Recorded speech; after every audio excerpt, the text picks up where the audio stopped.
Мгм. Прекрасно. Добрый вечер, дорогие слушатели. У нас была техническая помеха. Извиняемся, мы на несколько минут начинаем позже. Это видеопроект «Интересный, понедельник», и я его ведущая, психолог, психотерапевт Ирина Соловьева.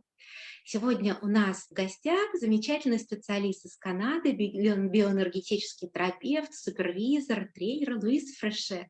Вам она уже знакома по нашему первому эфиру о пограничном расстройстве личности. Мы говорили о том, что же такое пограничное расстройство личности, почему оно возникает, как проявляется. А сегодня у нас будет более практически ориентированная часть. Луиз расскажет нам о том, как психолог, психотерапевт может помочь клиенту, страдающему пограничным расстройством личности. Добрый вечер, Луиза. Good evening, Louise. Thank you for inviting me again. Большое спасибо, что снова меня пригласили. Очень рады видеть вас в гостях снова. И нашим переводчиком, голосом Луиз, является снова Ольга Добродей. And so happy to see you again, and Ольга Добродей will be the translator. Thank you, Olga. Итак, как же специалист, психотерапевт может распознать такого клиента? То есть, когда у тебя в кабинете сидит клиент, к тебе приходит, как понять, что у него пограничное расстройство личности? How can therapists recognize such a client? So when you have a client sitting in your office, how to come to know that he has a borderline personality disorder? Yes, that was a topic I developed in the other interviews, but I'm going to be describing it briefly now, and I will just use one or two slides here. You see... И основную часть этой темы я рассмотрела в прошлом эфире, и сейчас я просто коротенько об этом скажу, использую пару слайдов. Bodily speaking, the borderline is usually a person who does not have a very defined bodily shape. И говоря с точки зрения тела, человек пограничной структуры, организация – это человек, который с такой не очень хорошо очерченной, определенной формой тела. That in order to understand that, we have to understand that that person very early in life has grown in an environment that was very chaotic.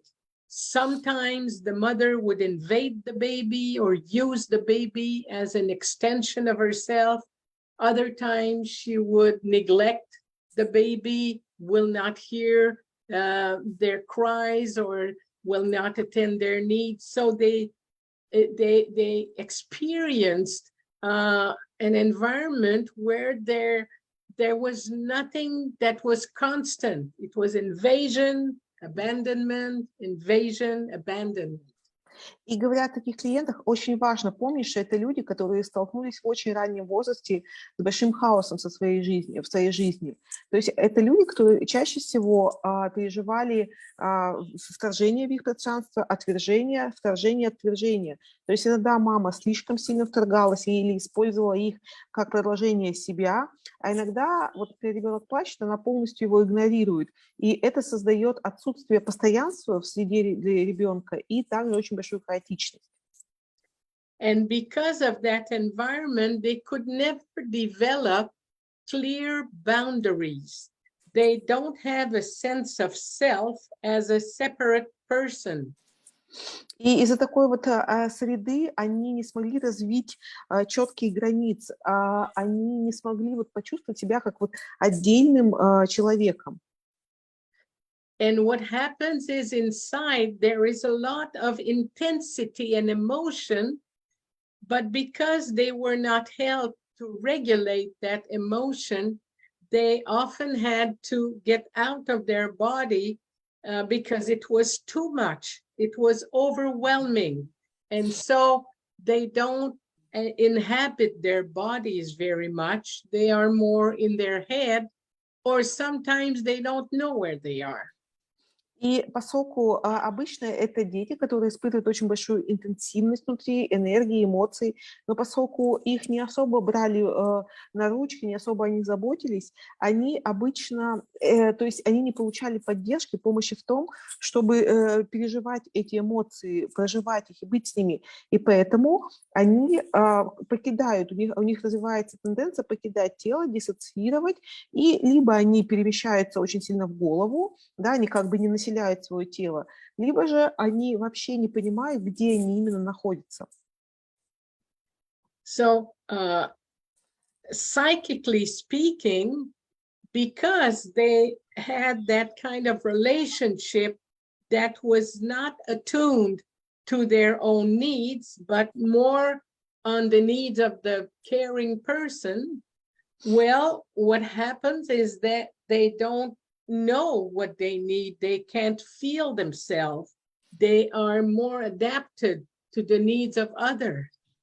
И поскольку из-за именно вот такой вот среды, поскольку они настраивались не на себя, не на свои потребности, а на другого человека, то есть у них была стратегия выживания очень связана с адаптивностью, с адаптацией под другого человека, поэтому они не очень сильно в контакте в целом с собой, со своими потребностями. Они не в контакте с тем, что им нужно.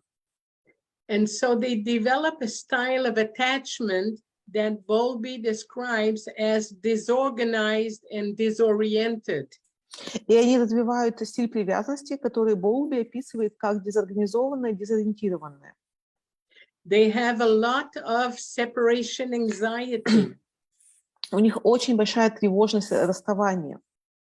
Because sometimes they will be with a good mother, and other times it's a bad mother. Потому что иногда они с хорошей мамой, а иногда они с плохой мамой. Because sometimes the mother can take care of them in a good way, and this is the good mother. And other times the mother can be either angry or neglect them or invade them. Потому что иногда мама о них может хорошо позаботиться, и в этих случаях она хорошая мама, а иногда мама может быть плохой мамой. Например, она злится, она, например, вторгается в их пространство, она игнорирует их. So inside themselves, they have that good-bad split. This is one of the characteristics of the borderline. They tend to experience the world in terms of good or bad. It's all good or all bad. И у них развивается вот такое расщепление внутри, хорошее, плохое. Это одна из базовых характеристик пограничной структуры личности. Они вот воспринимают как мир. Или все хорошо, или все плохо. So you will have clients who will say, they will always blame the exterior for their problem, or they will blame themselves. Sometimes it's the other person who's the bad one, they are the good one, and sometimes it's the reverse. They're the good one, and the other person is the bad one. И также они будут очень сильно обвинять свою окружающую среду. И у них вот это будет очень сильное расщепление. То есть иногда, они хорошие, а это другой человек, который плохой и во всем виноват, а иногда это будет в их видении наоборот. Maybe I wasn't clear. The other can be bad, they are good, or they are the bad one, and the other is the good one.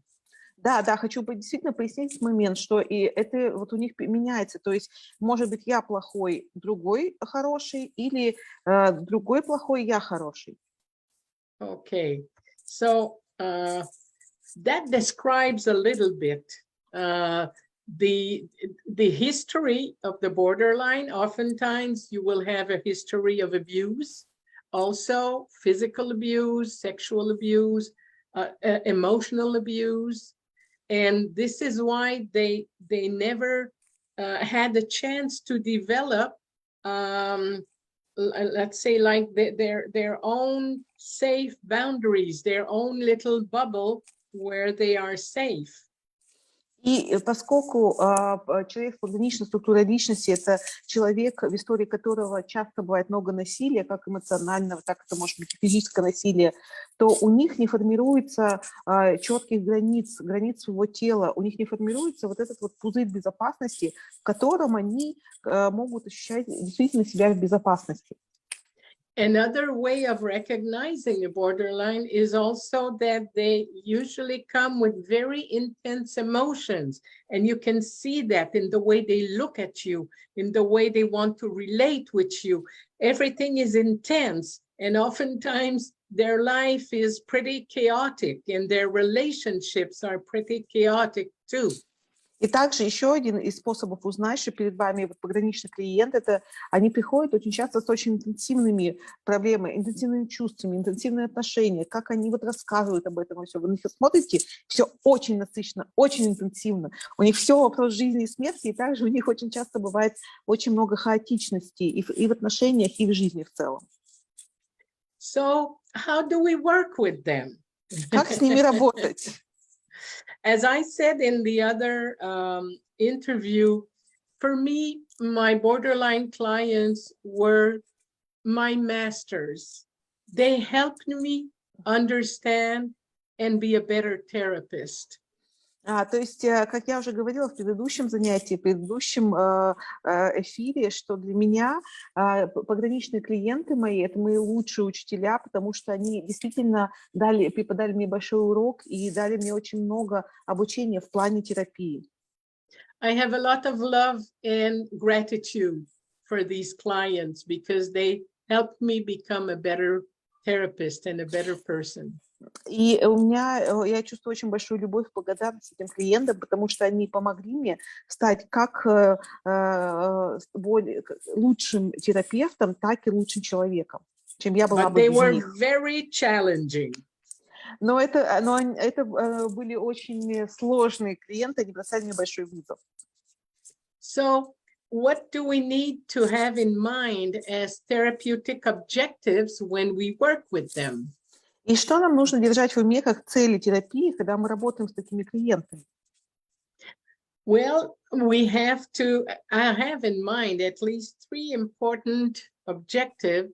One is to help them contain, regulate, and be able to set their own boundaries. Вот я, когда работаю, я как минимум 3 важных цели держу в уме.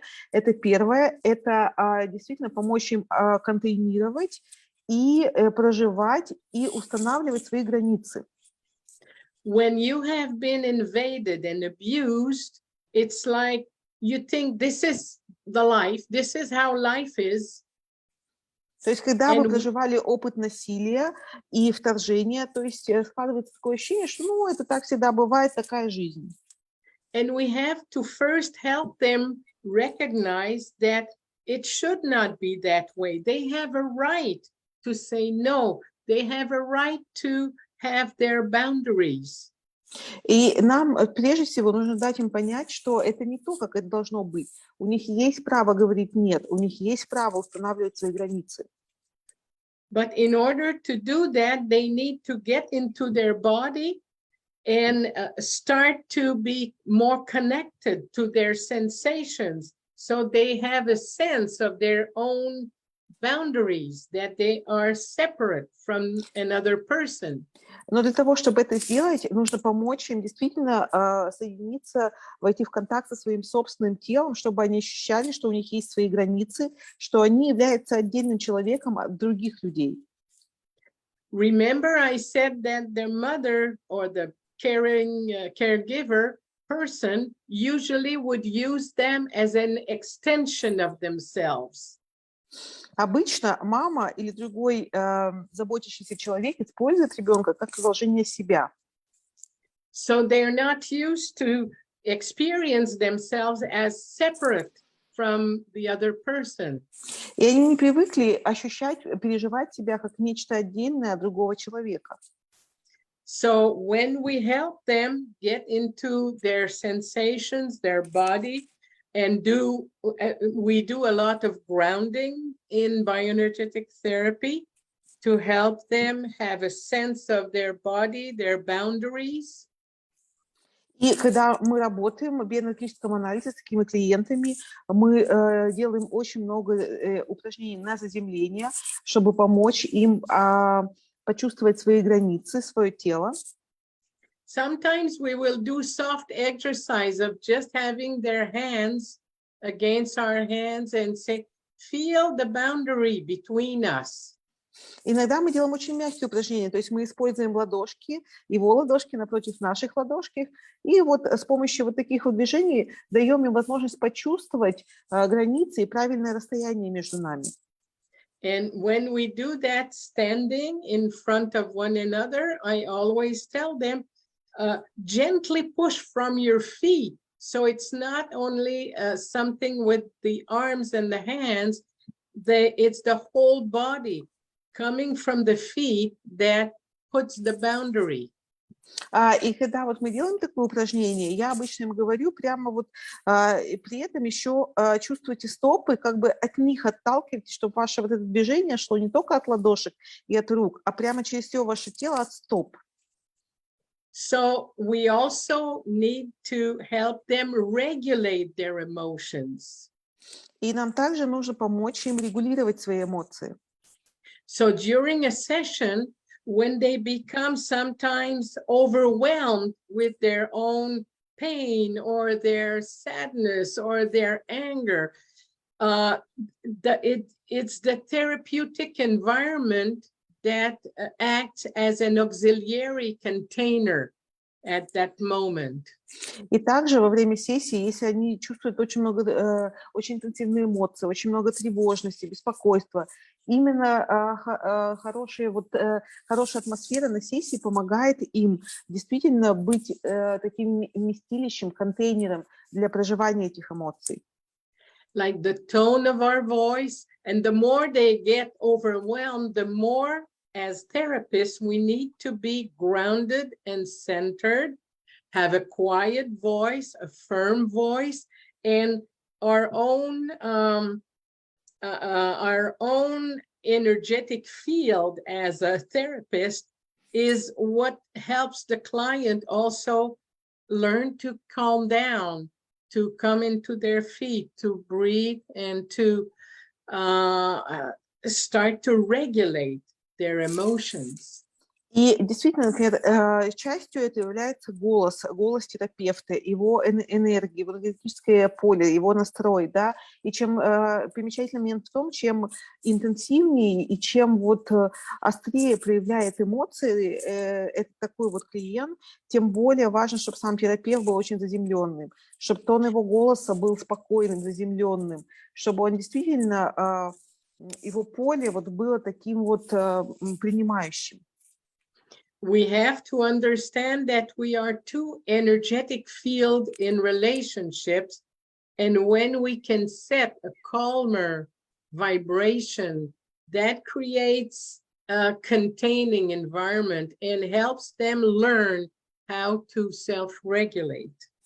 И действительно вот такая вот спокойный голос, и при том, что независимо от того, что происходит у такого клиента, это действительно то, что помогает им в их саморегуляции.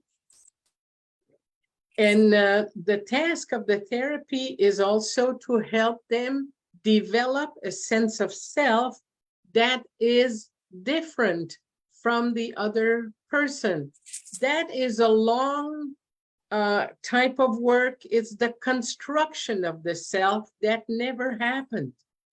И также одна из важных задач и целей терапии заключается в том, чтобы помочь им выстроить ощущение «я», которое у них никогда не было. У них никогда не было вот этого ощущения себя как отдельного человека, отдельного от других людей. С ними этого не случилось.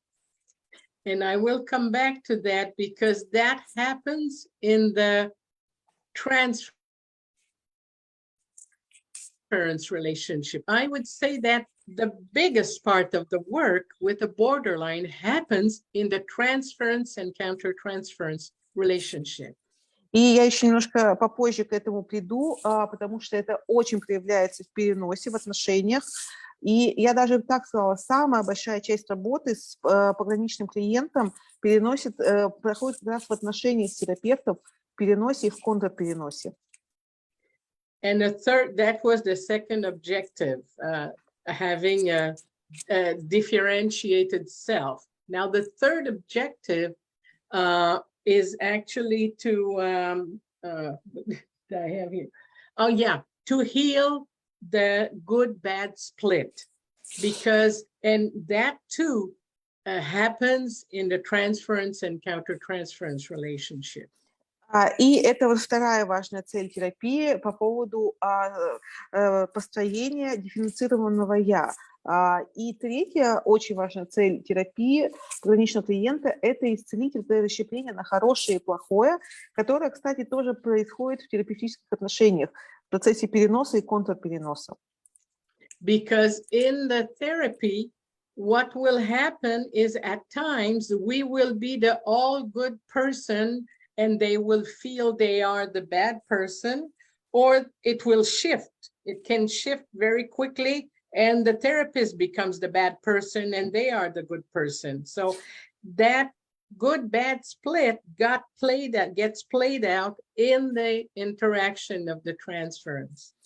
И потому что будет происходить на сессии? Иногда они будут в терапевта видеть вот в полностью позитивном свете как очень хорошего человека, а себя будут ощущать как плохого человека. А иногда это будет раз и меняться, то есть неожиданно он будет в его восприятии хороший, а терапевт плохой. И это будет постоянно проигрываться в терапевтических отношениях, в процессе переноса, и как раз вот это то, с чем очень важно работать. So what is very demanding in the work with the borderline is that they demand that you be a real person. They want to see what you have in their gut. They don't want you to work like a casebook text.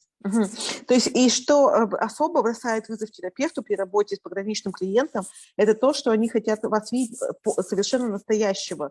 То есть, действительно, вот все ваше нутро, чтобы было искренне выражалось. Они не хотят, чтобы вы просто разговаривали, как вот пособие по психологии ходячее. They don't tolerate if we try to use a recipe. Они вообще не переносят вот попытки наши использовать какие-то рецепты. They want to have contact with a real person. Они хотят контакта с реальным человеком. And so sometimes they put us in a difficult position and they demand that we be authentic. And I will give you an example. Иногда они ставят нас в очень сложное положение в своих требованиях нашей аутентичности, нашей настоящности. Я потом приведу пример. One of my clients, and she had been a long time in therapy with me, and we had a very good connection, intersubjective connection. And one day she said, "Would you like me to be your daughter?" И у меня вот есть клиентка, которая, у нас очень давняя уже терапевтическая связь, у нас очень хорошие межличностные отношения. И однажды она мне задала такой вопрос: а вы хотели бы, чтобы я была вашей дочерью? If I answer yes, well, it's something that is unreal. It cannot be. And if I answer no, it can feel like a rejection. То есть если я скажу «да», это не будет звучать реальным, настоящим, но этого не может быть, потому что, а если я скажу «нет», это будет звучать отвержением. So there I was sitting beside her, putting my hand on her back when she asked me this, and I was thinking, what shall I say? Да, и это было как? Вот мы сидели рядом, я как раз в этот момент, я держала свою ладошку на ее спине, и она задала мне этот вопрос, и я сижу, и мне прям мозги шевелятся, соображая, что же ответить. Well, and what occurred to me at that time was simply to tell her, well, if I had a daughter, I would like her to have some of your traits, some of your qualities. То есть, и что вот пришло мне тогда в тот вот момент, я сказала, что, ну, если бы у меня действительно была бы дочь, ну, мне хотелось бы, чтобы какие-то из своих черт у нее были. So you see, they put us in a very difficult position. То есть это, видите, они нас ставят в очень сложные позиции. Sometimes they can even fool themselves and fool us. И иногда они даже могут дурить и себя, и нас. Another example, I had a client that was in therapy with me for many, many years, and she was resisting doing body work. То есть у меня была клиентка, она у меня много лет была в терапии, и она вот, ну, не любила и неохотно шла в работу с телом. And at that time in bioenergetics, she knew that we asked people to be in a bathing suit because we needed to see the body. We don't do that as much now, but back then it was the practice. И в то время, в то время у нас была такая практика в биоэнергетике, мы просили людей приходить в купальниках для того, чтобы мы могли лучше разглядеть их тело, его строение. Сейчас мы это уже так не делаем, но вот раньше это было так. And so I know that with my borderline client, I never ask them to take off their clothing and put a bathing suit, because I knew they need to keep their boundaries, and asking them to just take off clothing could be an abusive situation, could repeat an abuse. И особенно со своими пограничными клиентами я знала, что ни в коем случае не надо просить их раздеваться, надевать купальник. Почему? Потому что, во-первых, одежда служит для них как вот такой вот границей, которой им не хватает. А во-вторых, вот сам вот тот факт попросить их раздеться, и этот купальник может быть для них повторением насильственной ситуации, ретравматизацией. So I never insisted she do body work or clothe herself differently. But one day she comes and she says, now I have my bathing suit and I'm ready to do anger work. То есть я никогда не настаивала, чтобы она вот, ну, какие-то особые, что как-то особо одевалась и что снимала, или чтобы мы именно делали какие-то упражнения, работу с телом. Но однажды она приходит и с порога заявляет, вот сегодня я в купальнике, и я готова работать со своим гневом. So I said, okay. And in bioenergetic, they can hit with a tennis racket on a mattress. И я сказала, окей, а вы знаете, в биоэнергетике у нас есть достаточно активные, в том числе, упражнения. То есть у нас матрас, и вот берешь в руки ракетку теннисную и стучишь по этому матрасу. So I said, okay, let's do that kind of work if you want. So she just hit with the racket and screamed and expressed anger. И я сказала, ну хорошо, давай мы можем это сделать, если хочешь. И она взяла теннисную ракетку, и она стучала по матрасу, она кричала, выражала гнев. And I thought, okay, that was a good session. So she goes away to her home. But the following week, when she came in, she was totally decomposed. То есть я подумала, о, какая хорошая у нас была сессия, она ушла домой. Но на следующей неделе, когда она зашла в мой кабинет, она была просто разобрана на части. She was a client with a lot of self-awareness, luckily. Но, к счастью, она была клиентом с очень высоким уровнем самоосознания. And she said, I realized I put myself in your hands, and I put myself in a situation to be abused again.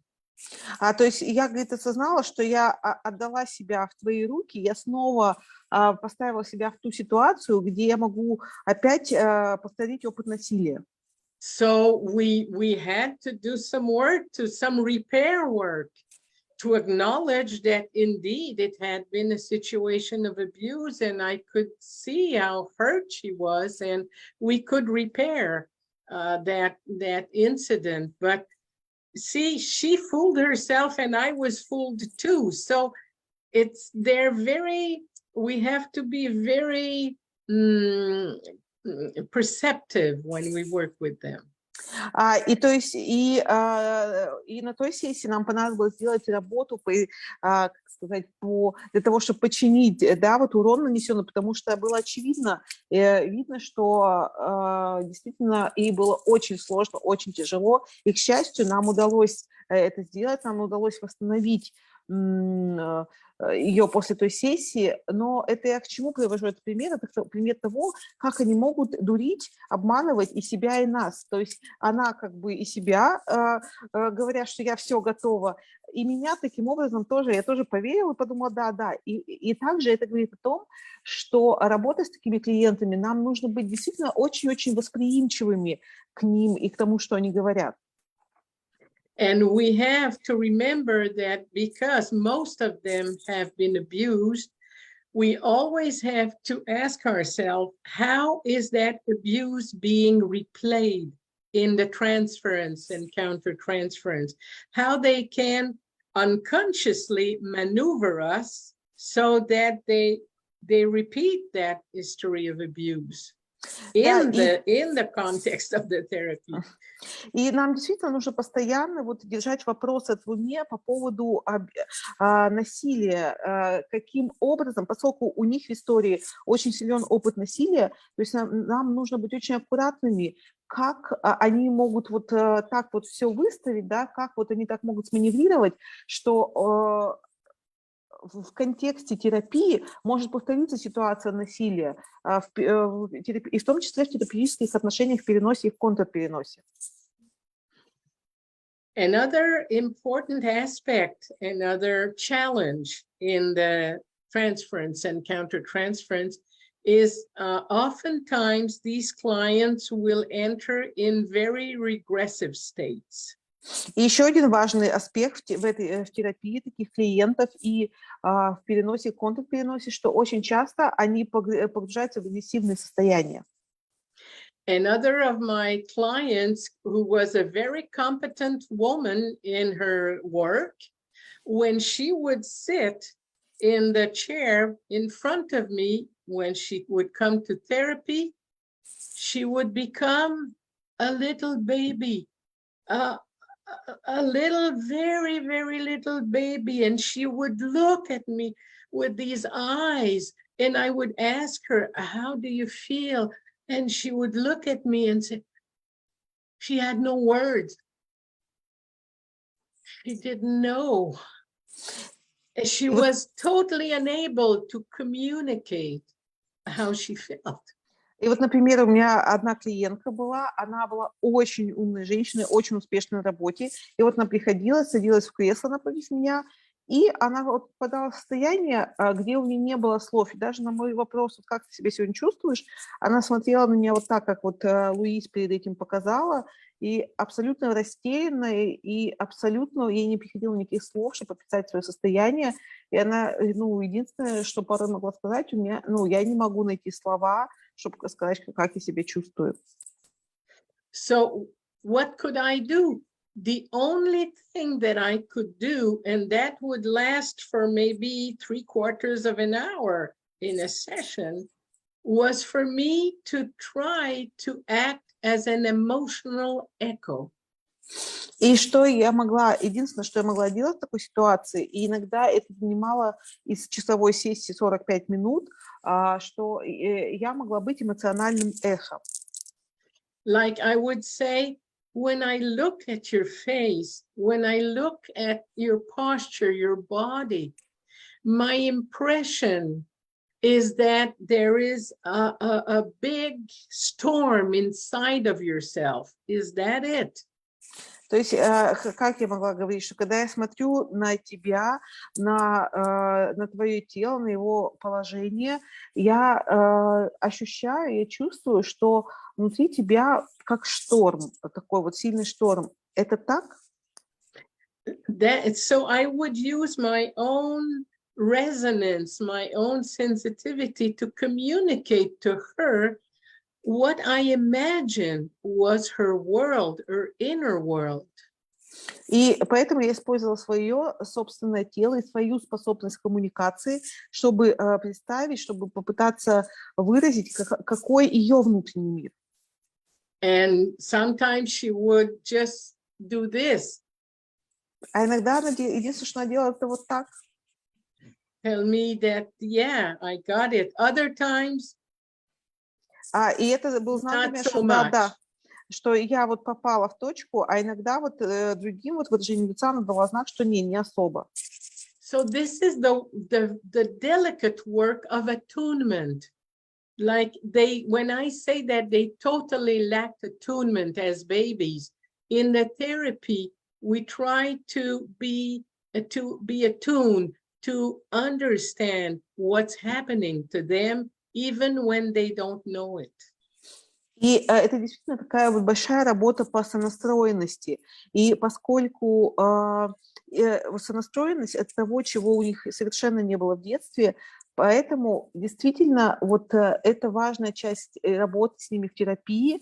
И действительно вот с помощью нашей сонастроенности с таким клиентом мы можем помочь им быть в контакте, почувствовать то, что они сами не особо в курсе и не могут о чем, в общем-то, сказать. It's a little bit like the mother and the baby. When the little baby cannot talk, the mother must be able to try to understand what is it that they need. Это немножко как у мамы и младенец. То есть когда младенец еще не говорит, то есть маме важно понять его потребности. And this is what we try to do in therapy, to be attuned. И именно то, что мы пытаемся делать в терапии, это быть настроенными. Another challenge is that we cannot be always attuned. So sometimes we're not on the mark. И другой вызов для нас – это в том, что мы не всегда мы можем быть хорошо настроенными с ними. Иногда у нас этого не происходит, не получается. And even a small lack of attunement, like looking elsewhere or saying a word that doesn't feel good to them, and they can have a very strong reaction. It feels hurtful. They can feel angry, and it's disproportionate. Да, иногда для них это очень сильно является провокацией. То есть даже если мы просто чуть-чуть отвлеклись и немножко вот сами вот задумались, вот, например, буквально чуть-чуть, они это заметили, и у них это может действительно такой взрыв эмоций, взрыв ярости, гнева вызывать. Такая сильная их реакция, она не пропорциональна тому, что происходит. One thing not to do is to try to convince them that their reaction is disproportionate, even if it is. Одна вещь, которую совершенно очевидно не стоит делать, это пытаться убедить их, что их реакция непропорциональна случившемуся, даже если это так. The best way to do that I found, at least with my clients, would then to say, oh, I can see that what I did or said hurt you. Is that something that is similar to something that was hurtful in your history? То есть лучший способ, по крайней мере, который я в своей работе обнаружила, это сказать, например, я заметила, что что-то, что я сказала или сделала, обидело тебя, задело тебя. Напоминает ли тебе это что-то из твоей личной истории? So I focus more on trying to understand how they were hurt and help them express what happened to them and how they were hurt. And I'm trying to be empathic with what they're communicating. И таким образом я стараюсь больше концентрироваться на том, чтобы понять, как именно что именно причинило им боль, и чтобы помочь им это выразить. И во все это время стараюсь быть очень эмпатичной, сочувствующей им. And that validates their how hurtful their experience was, and that contributes to help them elaborate more, understand more what happened to them. И это для них это является признанием того, что действительно их опыт был очень непростой, очень сложный, и это помогает им тоже включаться в понимание того, что с ними случилось и что сейчас происходит. Oh boy, time flies, and I don't have time to. Боже мой, как быстро летит время, я вот не могу поверить. One last thing is that we have to be very patient with these people because the therapy is a long-term therapy. But there are some victories that are so good. Like one day, I remember, I'm going to give an example that you translate. Действительно, вот и заключительно, что я хочу сказать, что действительно очень важно быть очень терпеливыми с пограничными клиентами, потому что терапия подразумевает под собой долгосрочную терапию. Но иногда бывает победа не очень памятные, и как раз об этом я хочу рассказать один случай из практики. That client had been in therapy with me since a very long time, many, many years, and there was a strong transference. И эта клиентка была у меня в терапии очень-очень много лет, и был очень сильный перенос. And when I say that they don't feel separate, in her case, she felt I was inside of her, and she was afraid she'd be inside of me.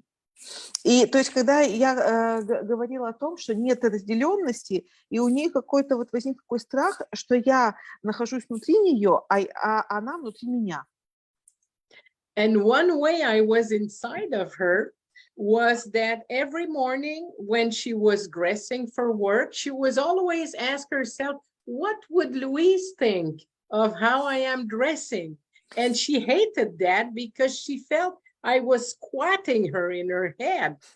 Да, то есть и дело в том, что один из способов, как я была внутри нее, это вот каждое утро она, когда собиралась на работу, одевалась, и она задавала себе вопрос: ой, а что бы Луиз сказала вот по поводу того, как я сегодня оделась на работу? И ее страшно бесило, потому что ей казалось, что я критикую ее из ее же головы.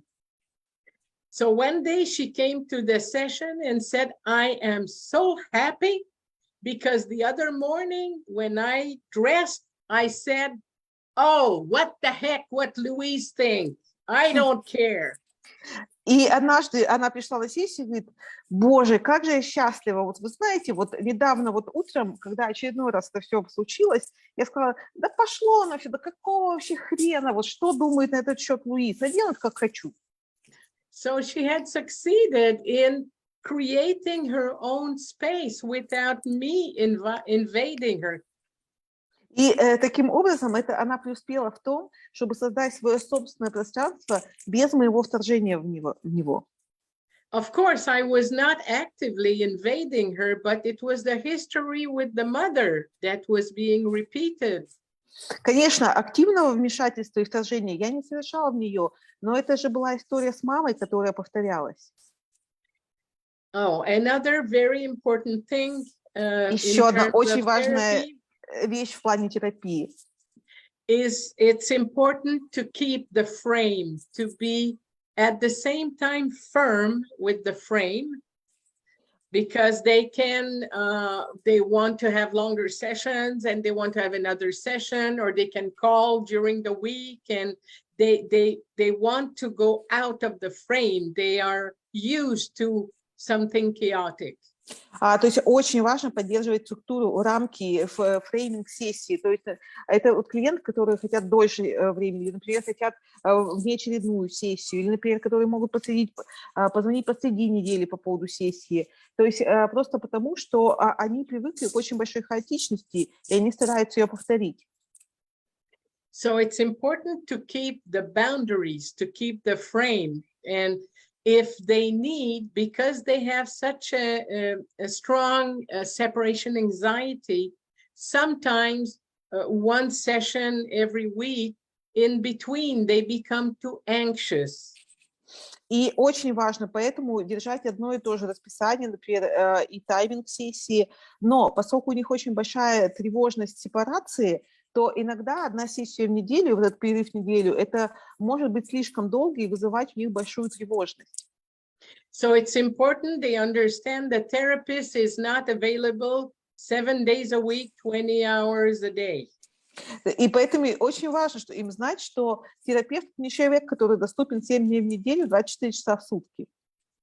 And when we need to do that, we renegotiate the frame. For example, we can say, okay, I realize that it's hard for you to wait a whole week before we have a session. So in the middle of the week, between this hour and that hour, that day, if you need, you can call me, we can have a brief call, but we have to, again, renegotiate a clear frame.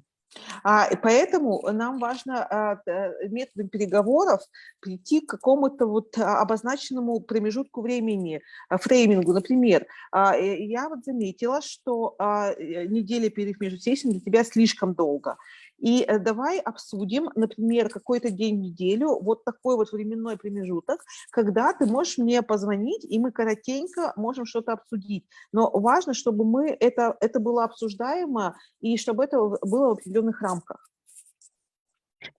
I would like to give one last clinical example of a healing of the good-bad split.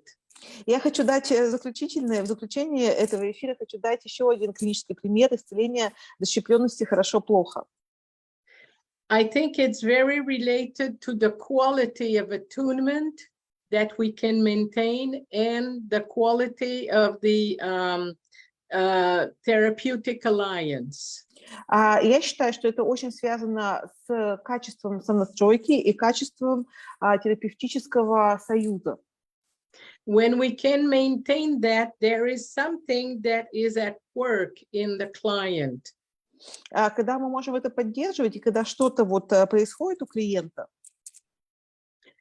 And so that one borderline client, when she got angry or irritated with me during a session, she would go home and feel only the anger, and like she would lose the connection with me when she felt just the anger against me.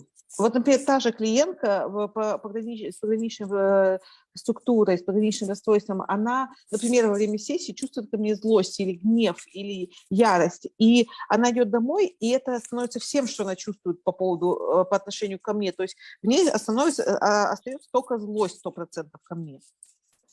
So after many years of work with attunement, presence, and everything, one day she said, "Oh, I'm so happy. Last time I left the session angry with you because I feel you didn't really understand me. But then I remembered that I also love you. And it was such a relief for me." И вот после долгих-долгих лет работы, очень большого присутствия, целостроенности, однажды она пришла на сессию и говорит, вот знаешь, Луиз, что произошло? Что вот на прошлой сессии я разозлилась на тебя, мне показалось, что ты меня не поняла. Я пришла домой, и вдруг, испытывая этот гнев, эту злость, я вспомнила, что так же ты меня любишь. И осознавать эти две вещи одновременно для меня было таким огромным облегчением. So she had healed the split because she was able to hold at the same time the angry feeling, but she didn't forget that she also loved me. И таким образом она смогла исцелить это расщепление, потому что одновременно она могла в себе чувствовать, выдерживать и гнев, и при этом не забывать, что она меня любит. So I thought it was a big step in her therapy. И я подумала, что это был большой шаг в ее терапии. Прекрасно. I think that's all the time we have. И я чувствую, что вот, в общем, вот мы использовали все время, которое у нас было. Огромное. I'm sorry I didn't have time to address what people who live with borderline people can take from. I didn't Thank you have so time much. to talk about Да, that. прошу прощения, что вот мне осталось время еще немножко поговорить о том, какие-то дать советы людям, которые живут с людьми с пограничным расстройством личности. Было очень интересно все то, что ты говорила. Спасибо за твои знания, за яркие примеры. It was so much interesting everything you shared with us. Thank you for your knowledge, for such a life examples. Может быть, чтобы не оставлять этот последний вопрос, может, буквально пару минут вот ты можешь ответить. Действительно, если ваш близкий человек имеет пограничное расстройство личности. Да, вот совет от Луиз. Maybe just not to leave this question completely open, maybe this last 2 minutes you can shortly say for like a person like advice from Louise, what to do if you notice that you're like a person who is nearby you, your relative, etc., has this borderline personality, what to do? What would you recommend for the person? One recommendation, be aware of not abusing them because they let themselves be abused, and be aware not let yourself be abused by them because they can become abusive. So work with the boundaries, work with being able to say no when you don't like when you are treated. Encourage them to put boundaries with you also when they don't feel good. Если это один совет, это будет совет по поводу действительно насилия. Действительно, будьте очень внимательны, следите за тем, чтобы не быть насильственным по отношению к этому человеку, потому что это то, что происходит с ними часто. И также, чтобы вы не становились тем насильственным по отношению к ним, потому что это очень сильно в их истории, и это часто бывает. И также действительно важный вопрос границ. Если вам что-то не нравится, говорить нет. И также поощрять их, также выставлять свои границы, заявлять об этом. And if you feel there can be a build-up of emotion and conflict, если вы чувствуете, что в них вот нарастает очень такая интенсивность эмоций, конфликта, better to take each your own space, ground, breathe, and try to regulate and calm down. Лучше каждому зайти в свое собственное пространство, немножко саморегулироваться, подышать, заземлиться и уже потом вернуться к каким-то обсуждениям. Don't let the spiral become unmanageable. Да, не позволяйте вот эмоциональной спирали превращаться в ураган и становиться неуправляемой. Огромное спасибо, и спасибо от наших слушателей. Приходят смайлики, благодарности. Thank you so much for you, Liz, and also those who listen to us. They send hearts and smiling faces, and gratitude. Спасибо to everybody for inviting me and let me share what I know. Всем большое спасибо. Спасибо за приглашение и возможность поделиться тем, что я знаю. Большое спасибо. Большое. Всех обнимаю сильно-сильно. И спасибо нашему замечательному переводчику Ольге. Спасибо большое. Всех благ. Okay.